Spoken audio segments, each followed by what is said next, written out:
এইটো হৈ গ'ল মেৱা এওঁ কোনোদিন খাই পোৱা নাই বোলে আৰু মইতো খাইছোঁ ঘৰৰ পুখুৰী পাৰৰ আম এজোপাতে খুব লাগে যিহেতু মেৱা গছডাল লতা জাতীয় হয় জানে চাগে বহুতে চিনিও পাইছে খায়ো পাইছে কিন্তু মাছৰ লগত খাই খুবেই ভাল লাগে তো আজি আনিলোঁ যি খাওঁ খাওঁ কৰি আছে ই একেবাৰে খাই পোৱা নাই টেষ্টে লৈ পোৱা নাই আজিলৈকে মেৱাৰ আজি ফাৰ্ষ্ট কাম কিন্তু এইটো মই জবা কিনিছোঁ মানে মাছৰ লগত ভাল লাগে মাছৰ লগত খাইছোঁ এইটো আজি চিকেনৰ লগত বনাই আছোঁ চিকেনৰ লগত যদি খাই পাইছে কোনোবাই ক'ব আৰু এনেও যদি খাই পাইছে ক'ব নৰ্মেলিটো ভাজিও ভাল লাগে তো আজি চিকেনৰ লগত ফাৰ্ষ্ট টাইম আৰু এইটো আমাৰ গছৰ জলকীয়া তো বলক মেৱা উইথ চিকেন বনাই আছোঁ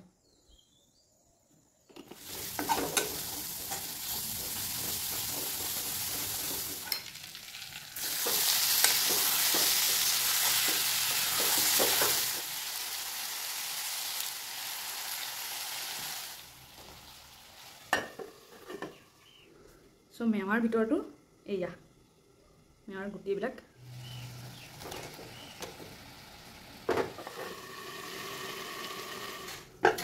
হ'ব দিয়া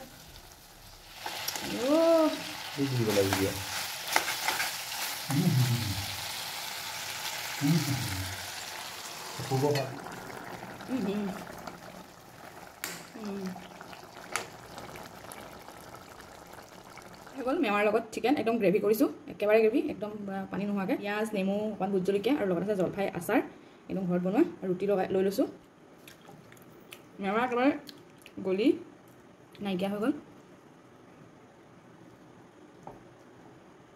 অকণমান জলফাই আচাৰ ঘৰত বনোৱা আচাৰটো মানে কেনেকুৱা মজা হৈছে খাব লাগিলে ক'ব ৰেডি আছে দিবলৈ মোৰ মজা আছে মজা